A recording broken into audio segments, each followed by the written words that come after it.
Welcome all who have joined us. Greetings, good evening, good morning, and good afternoon, wherever you reside.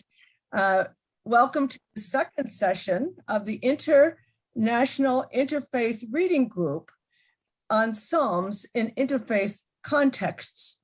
The purpose of the group is to create a global interfaith network open to everyone who is interested to explore Psalms in interfaith and interdisciplinary contexts. Today, it is our great privilege to hear Rabbi David Wolpe speak on Psalm 139. Before we do, and before we explore the psalm itself, as I said in my premature introduction, before the real introduction, I'd like you to follow the shifting tone of the psalmist as he writes, and I say he because it says of David, although as any scholar will tell you, Mizmor LeDavid, that is a psalm of David, doesn't necessarily mean that David wrote the psalm. It could be after the fashion of David, about David, inspired by David. So David as the author of the Psalms is a separate question that we will leave aside for the moment. But for now, I'm going to ask to have the reading of Psalm 139 in Hebrew and in English. I want to begin by saying that those of you who are regular readers of the Psalms have an advantage that those of you who are occasional readers do not. It has been my experience that virtually every form seems like a lump to people from the outside. That is, people who don't know classical music, all classical music sounds the same. People who don't know, I mean, I have this argument sometimes about Sinatra. People tell me all Sinatra sounds the same, whereas as a lover of Sinatra, every song sounds distinct to me. If you read the Psalms as a whole, they all start to sound the same until you read them a lot. And then they begin to sound very different. One of the reasons I chose Psalm 139 is even to somebody who's coming to the Psalms the first time, this one sounds different. This has different themes and a different valence and a different sound and a different intimacy even than almost any of the other Psalms. And what I want to do with you is to go through the Psalm and talk about the really almost unfathomably deep theological issues and questions that this raises. And also, as you might expect, having listened now to Ben's reading in both Hebrew and English, these languages are very different. And as a result, translation from ancient Hebrew to modern English is a dicey business. And every translation you will see of this psalm is different. Professor Gillingham has done some parallels with other ancient languages, and I hope that she'll speak to that a little bit. But nonetheless, as the old phrase has it, translators are traitors. And so it's not the same. Whereas the Hebrew poet Bialik once said, translation is like kissing someone through a veil, which in our age of masks, I suppose we understand well. Nonetheless, I'm using the new JPS translation, which is a translation that is less literal. It's more free and tries to give the sense of it. But with one or two things, it's hard to give the sense because we're not entirely sure what the proper translation is, and I'll come to that as we go along. The way the psalm starts is already both dramatic and different. God, you have examined me and you know me. That recognition tells us something. If you really believe that, then self-deception is limited by, deception is limited by self-deception. That is, you can't fool God. God has seen you and knows you. So you can't profess piety where it doesn't exist because God will know. And you can't say, God, I really care for you and I want to do what you want if you really believe that God knows you. The question of God's knowing human beings, what is called bochen klayot, which literally means, by the way, the examiner of kidneys, which may sound strange to modern ears, but that's where the conscience was supposed to have resided in ancient times, was in the kidneys. But the idea of God knowing you can be either wonderful or terrible. And in fact, I remember this point. Professor Gillingham mentioned that one of my sparring partners in public debate was the late and wonderful and much lamented Christopher Hitchens, who, even if you entirely disagreed with him, was an absolute delight to listen to. And he once said that he thought that God was like a North Korean dictator, but worse, because his dictatorship doesn't end even after you die. And if you think of God, in fact, in negative terms or frightening terms or retributive terms or punitive terms, then yes, the idea that God knows you and sees inside you can lead you to the kind of self-laceration that we associate with certain sects of religious belief. I'm not going to identify. I don't want to offend anyone. As there still is a lovely and wonderful and brilliant Orthodox rabbi named Yitz Greenberg, who once said to a Jewish assembly, "I don't care what denomination you're a part of, as long as you're ashamed of it." So whatever group of, whatever religion you're a part of, whatever denomination of that religion, as long as you have a certain amount of shame of it, we're good. But the idea that God would know you and therefore you would suffer from it is at least something that you should keep in mind as we go through the psalm. So he says, when I sit down or stand up, you know it. So first of all, God knows all your actions, right? And b'shavtecha v'kumecha, sitting down and rising up, is part of a very famous passage from Deuteronomy that Jews say several times every day. It's part of the Shema, right? So sitting and rising is essentially, it's what's called metonymy, which is one of those words, or it's like merism rather. It's one of those words that's only used in literary studies. Merism is like from A to Z, okay? Sitting down to standing up is like, in other words, you know everything I do. Night and day is another one, a merism. So what the psalmist is first saying is, you know everything I do. But then the psalmist goes deeper. You discern my thoughts from afar. Not only do you know everything I do, you know everything I think. Okay? So far, it doesn't seem evaluative. So far, we're just saying, you know what I think, you know what I do. You observe my walking, my reclining, are familiar with all my ways. There's not a word on my tongue, but that you, O Lord, know it well, right? Even the things almost that I'm about to say, you know. And this is, of course, the philosophical problem of omniscience. It's not a new issue, that God knows everything. And then, of course, the question arises, how do you have any free choice if God knows things? Which is a real question. If God knows everything you're going to say and everything you're going to do you really get to choose? I don't think we'll solve that this morning, or at least this morning here, but it should be on the table. You hedge me before and behind, you lay your hand upon me. Now, the tone of it is no longer neutral. When you block someone off and you lay your hand on them, that now sounds restricted.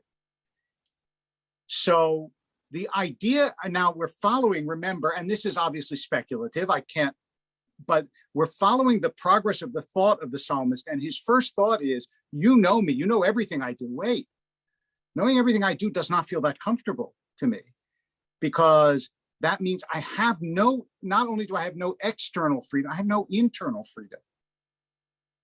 It is beyond my knowledge. It's a mystery. I can't fathom it. And thinking about it, it's like, I can't imagine what it's like to know everything, right? And obviously we can't either. And here is where you get the, I think, at least to me, the emotional pain, emotional fear of being completely known. You know, when psychologists will tell you that the beginning of autonomy is when you say I, when little children say I, because when a baby is born, they don't know the difference between inside themselves and someone else, right? You cry, a breast appears. You don't realize there's a separate being. But then you start to say I, which means not you. And that creation of boundaries allows individual autonomy. But what if there's a being from whom you have no autonomy? How does that feel? Right? This is a question that generally doesn't come up in the Bible, but Psalm 139 goes right there, which is one of the things that makes it both unique and fascinating. Where can I escape from your spirit? Where can I flee from your presence? If I ascend to heaven, you're there. If I descend to Sheol, you're there. You're everywhere. As Hitchin said, in death, that's Sheol. Sheol is the underworld to which characters go after they die. And with very rare exceptions, do not return. If you want to see an exception, study the story of Samuel and Saul. But with almost no exceptions, once you're in Sheol, you're there for good. God is there too. You don't escape anywhere that God is. And that really is unsettling. And you might say that it's unsettling to us because we're moderns and individuality has come into modernity and sources of the self and Charles Taylor and all these philosophical ideas that we are in fact independent selves. But you can see that it's not new, that the psalmist is already wondering about this thousands of years ago. How can I be an independent self if you know everything I do and everything I think and everything I say? If I take wing with the dawn, come to rest on the horizon. By the way, I'm on verse 9 now, and I'm going on to 10. Even there, your hand will be guiding me, which sounds good, but then your right hand will be holding me fast. Tochazeni. That's really holding someone, right? So that's not entirely comfortable. If I say, and here is where, even if you didn't think that the psalmist gave the game away, here's where the psalmist gives the game away. If I say, surely darkness will conceal me, night will provide me with cover. Now, there are different translations of that verse, but I'm going to go with this one, which follows the classical Hebrew commentators. If I say, in other words, there's a place I can go where you won't see me. Now, why would he think that unless he wants it, right? There's a place I can go where you won't see me. What happens? Darkness is not dark for you. Night is as light as day. Darkness and light are the same. So even if I try to get away from you, I can't get away from you. And now you do feel, I think unequivocally, although I'm happy to hear contrary views, that the psalmist is aware of of being encased almost in God's presence, and that feeling is not an entirely comfortable feeling. It was you who created my conscience, you who fashioned me in my mother's womb. I praise you, for I am awesomely, wonderfully made. But now he thinks about, why is it that God knows everything about me? It's because God made me. It's because everything that is wonderful about me is a product of God's having created the wonderful me that I am. And this is a kind of pivot. This turns the emotional tenor of the psalm, because now it's not just, oh, God, I can't escape God anywhere. It's God made me. God is my creator. I praise you, for I am awesomely, wondrously made. Your work is wonderful. I know it very well. My frame was not concealed from you when I was knit together in a hidden place, knit together in the recesses of the earth. Whatever that means about God's about prenatal stuff, we're just going to say what it means is that from the very beginning, God knew who this person was. And from the start, God was fashioning them. Your eyes saw my unformed limbs. I do want to say, as long as we're on this verse, it's verse 16. It's golmi ra'u einecha, which that first word is, here's another word that's only used in biblical studies as far as I know. It's a hapex legomena, which means that it only occurs once in the entire Hebrew Bible. And when something, there is a German phrase, einmal ist keinmal, which means once is nothing. That is, if you do something once, you don't really know it. And if you have a word that only appears once, it is uncertain what the word means because you have no comparative use for it. But those of you who have an ear for this and know the reference, galmi sounds like golem. And golem, remember, was the legendary creation of the 16th century rabbi of Prague. And it was basically a lump of clay that was formed into a man. And that's how the translation takes this. Your eyes saw my unformed limbs. In other words, there's this idea that I was a blob and then was gradually shaped and sculpted. They were all recorded in your book. In due time, they were formed to the very last one of them. How weighty your thoughts seem to me, O God. how great their number. I count them. They exceed the grains of sand. And then here is, I think, the completion of the emotional turn to acceptance and even intimacy of a good kind with the idea that God is close. I end, but I am with you. This theme, by the way, for those of you who are familiar with the Yom Kippur service, this theme is what ends the most awesome and in some ways best known of the Yom Kippur prayers, which is called the Unatana Tokef. And that's who will live and who will die, and who will die by this and who will die by that, and who will wander and who will be comfortable. It goes through all of these ideas about what will happen in the next year. And it ends by praying that God, since God is eternal, God should link our name with God's. And it's the same idea here. I end.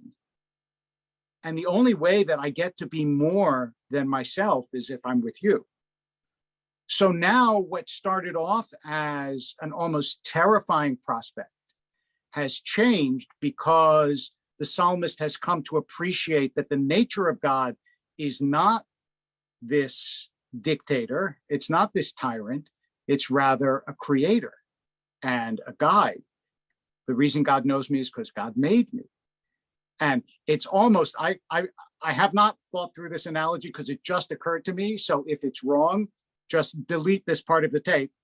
But it's almost like a teenager as opposed to an adult, right? When you're a teenager, you're rebellious against your parent, and you don't want to think that your parent knows you. And every demonstration that they know you is an unwarranted intrusion on your autonomy. But then you get older, and maybe even you have a kid yourself, and then you realize that their knowledge is a knowledge of love and not a knowledge of assault. And that's almost the process that the psalmist goes through. And then he comes to this. Now, once you know that you are with God and that God knows you and shaped you, then it is a natural process to think about those who don't know that, who reject God, who are angry at God, and wanting to align yourself with God and with those who are with God.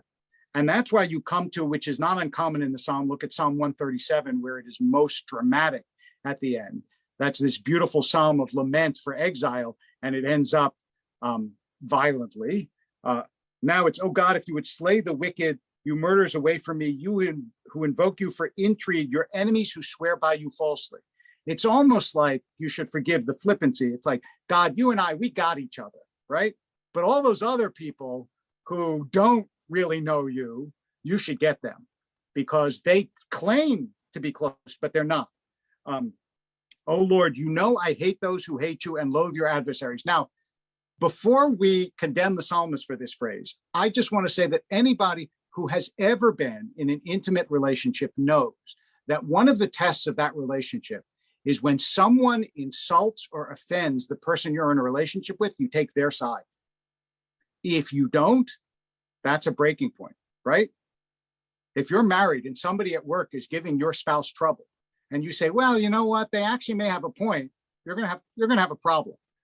Because just as you love those who love the people you love, you have an antipathy towards those who hate the people that you love. And here, it's a way of expressing solidarity with God to say, I hate those who hate you. I feel a perfect hate. I count them as my enemies. Like, God, anybody that's against you, it's my enemy too, right? Now, the other thing is that, like a couple of great books, like The Snake That Swallows Its Tail, like Finnegan's Wake that ends where it begins, like the T.S. Eliot Little Gidding poem about, we end where we begin and know the place for the first time. The psalmist does the same thing. Examine me, God, and know my mind.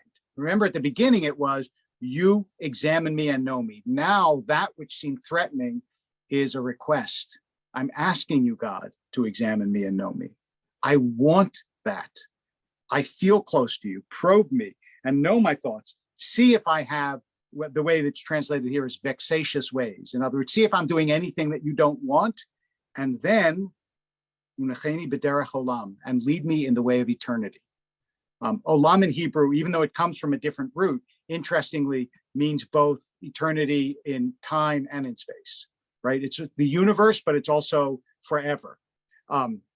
So you follow the progress of this psalm, and what you get in the end is a view of the world in which everything is known by God, and the psalmist is aware of that and moves through the fear of being known by God into the light of being known by God. And you can follow almost unlike any other psalm. There is, I want to say, you should forgive me, those of you who love the Psalms, there are no psalmish cliches in this, right? There are none of the typical tropes that you find sometimes in psalm after psalm after psalm. This is a personal spiritual journey. In fact, one of the great Hebrew commentators, Ibn Ezra, said that this psalm was the equal of any of the books of the Hebrew Bible. And you can understand why. Because even though we have not obviously begun to exhaust its riches, you do get in this psalm a deep sense of somebody who can feel both afraid of God, which is clearly a religious emotion, right? Yirat Hashem, which we usually translate as fear or awe of God, is a very powerful emotion in the Hebrew Bible. I like to think of it more, neither awe nor fear quite catches it. I once described it to one of my classes as, you know, those movies where all of a sudden Godzilla appears, and for the first moment, before people get scared and run, they can't believe such a creature actually exists in the world. There's a moment of like dazzlement. That's what yirah is. You're supposed to feel that for God all the time. Just amazed wonder that there is this God in the world. And when you start to spin that out, though, that can have different results depending on your attitude towards that God's attitude towards you. What changes the psalmist is the knowledge that that God who knows him created him. And therefore, creation being, I think, an act of love, certainly in the Torah, in the Hebrew Bible, it's an act of love. It's no longer frightening. And therefore, you ask to be known, whereas in the beginning, you were a little bit afraid of being known. Now, I know we do a half and half. I've gone a little bit more than my half, but I'm going to assume that part of that was the introduction. So I've only gone a very little bit more than my half, and I will leave it at that and open it for reactions and questions and comments.